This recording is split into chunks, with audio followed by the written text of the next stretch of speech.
নমস্কার বন্ধুরা, আশা করি সবাই ভালো আছেন, সুস্থ আছেন। আমি তো ভালো আছি আর ভালো থাকার একটু চেষ্টা করছি। কারণ যে মানুষ চলে যাবে সে তো আর ফিরে আসবে না, কিন্তু নিজেকে শক্ত করতে হবে, শক্ত করে মনটাকে রাখতে হবে। তো সেই শক্ত মন নিয়েই কিন্তু আজকে ভিডিওটা একটু ছোট্ট করে আপনাদের সঙ্গে শেয়ার করছি। আর এই যে আজকে সরস্বতী পুজো, যদিও কালকে বা হয়েছে, মেয়ে তো গেছিলো, আজকেও আবার এই যে বেরিয়েছে স্কুলে যাবে বলে, মানে সকাল সকাল উঠে পড়েছে, যেহেতু আজকে 9টার মধ্যে পুজো শেষ হয়ে যাবে। তো সেই জন্য কিন্তু সকাল সকাল উঠেই কিন্তু এই যে চান করে বেরিয়ে পড়েছে স্কুলে যাবে বলে। ওই আমার পুজোর শাড়িটা কিন্তুই পরেছে সে। আর এই যে মেয়েকে কেমন লাগছে অবশ্যই আপনারা কমেন্ট করে জানাবেন। আর এত রোগা শাড়ি পরলেও হয় না, কিন্তু এখন ওদের তো একটা, বিশেষ করে সরস্বতী পুজোয় ছোট থেকে বড় সবাই একটু চায় শাড়ি পরতে। তো আমিও বারণ করিনি, শাড়ি পরেই সে স্কুলে গেল। আর ওদের স্কুলেরই কাছাকাছি একটা প্যান্ডেলের ছবি আপনাদের সঙ্গে শেয়ার করলাম, মেয়ে তুলে এনেছিল। আর মেয়েকে ছেড়ে দিয়ে কিন্তু এই যে কর্তামশাইকে দিয়ে দিলাম চা একটু, আর ও চা খাচ্ছে কিন্তু খাটে বসে। আর বন্ধুরা, শীত বলতে একদম কিছুই নেই, তবে উপরের দিকে একটু পাতলা একটু চাদর গায়ে দিয়ে ঘুমোতে হয়। লেপ টেপ সব তুলে দিয়েছি, মানে গুছিয়ে রেখে দিইনি, অন্য খাটে রেখেছি ভাঁজ করে, কারণ এখন লেপ গায়ে দেওয়া যায় না, এত গরম লাগে। তো সেই জন্য পাতলা কিছু গায়ে দিয়ে কিন্তু ঘুমোই। আর এই যে কদিন বাবা মারা যাওয়ার পর থেকে কিন্তু মেয়ে আমাদের কাছেই ঘুমোচ্ছে, কারণ ওকে ভয় লাগছে বলছে, ও আলাদা শোয় না, আমাদের কাছেই ঘুমোয়। তো যাই হোক, তিনজনের বিছানাটা এখানেই পড়েছিল। কর্তামশাই উঠে কিন্তু দোকানে চলে গেল, কারণ যখন সময় খারাপ হয় না তখন সব দিক থেকেই খারাপ হয়। দোকানের একটা ছেলে বেরিয়ে গেছে, আমার আবার ওই কাজের বোনটা যে আসছিল, ও আবার তার মানে বরের সঙ্গে একটু ঝগড়াঝাটি করে বাড়ি ছেড়ে পালিয়ে গেছে। তো আমার সময়টা এখন খুবই খারাপ যাচ্ছে, মানে কী করব না করব কিছুই ভেবে পাচ্ছি না। শুধু মানে একটু মনটাকে শক্ত করছি, কারণ আমাকে তো বাঁচতে হবে, আমাকে তো এগিয়ে যেতে হবে, তাই না? যদি ভুল বলছি তাহলে আপনারা কমেন্ট করে অবশ্যই জানাবেন। তো সেই জন্য কিন্তু আমি চেষ্টা করছি, মানে একটু একটু করে সামনের দিকে এগিয়ে যেতে বা মনটাকে শক্ত করে ধরে রাখতে। তো তাই জন্য আপনাদের সঙ্গে একটা ছোট্ট করে ভিডিও কিন্তু শেয়ার করছি। আর ভিডিওটি যদি ভালো লেগে থাকে আপনাদের, তাহলে অবশ্যই একটা কমেন্ট করে যাবেন। আর নতুন কোনো বন্ধু যদি এসে থাকেন তাহলে অবশ্যই একটা সাবস্ক্রাইব করে পাশে থেকে যেতে পারেন। আসলে কাছের মানুষগুলো যখন কাছে থাকে তখন কিন্তু আমরা তাদের মর্যাদা খুব একটা দিতে পারি না। যখন কাছ থেকে অনেক দূরে চলে যায় না, তখন সেই কথাগুলো মনে পড়ে যায় যে কি ভুল করেছি আর কি ঠিক করেছি। তেমনই আমার বাবা যখন আমার কাছে ছিল তখন কিন্তু আমি অনেক কিছুই হয়তো ভুল করেছি, অনেক কিছুই ঠিক করেছি। একটাই জিনিস বলতাম বাবাকে খালি, মানে ওই খাওয়া দাওয়ার ব্যাপারে বকাবকি করতাম, বা কোথাও যেতে চাইলে বয়সের জন্য নিয়ে যেতাম না।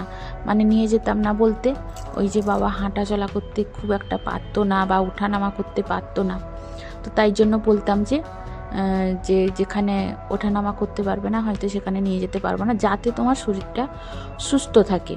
আমরা চাই তুমি সুস্থ হয়ে আরও 10 বছর বেঁচে থাকো।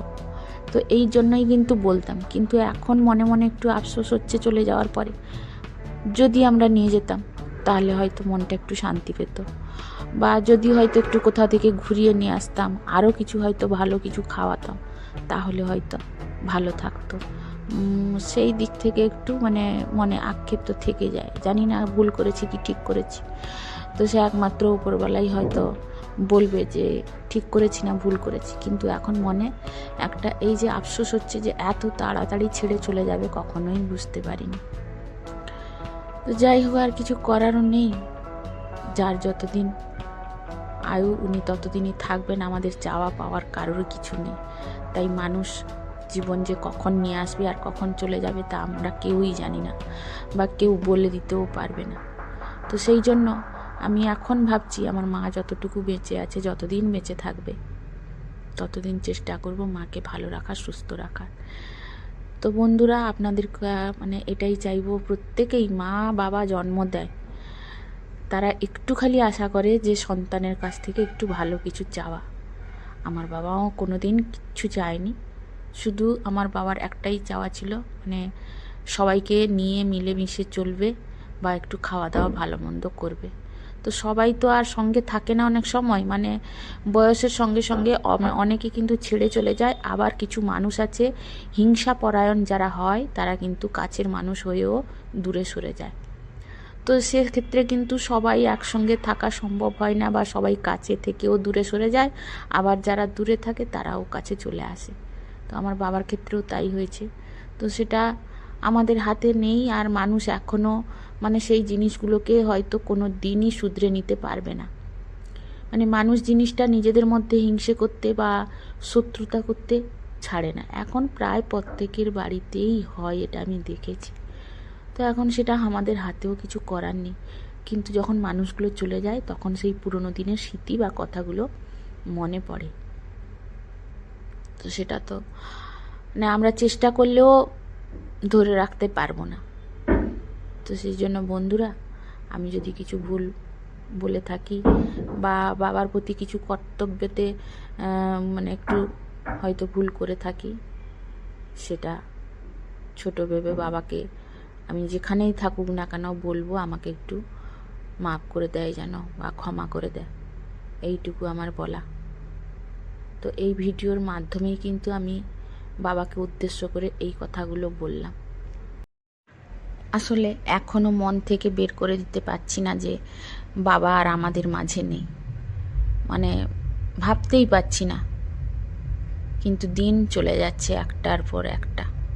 তো যাই হোক বন্ধুরা, আজকের ভিডিওটা খুব একটা বড় করলাম না, আর বলতেও কিছু পারছি না।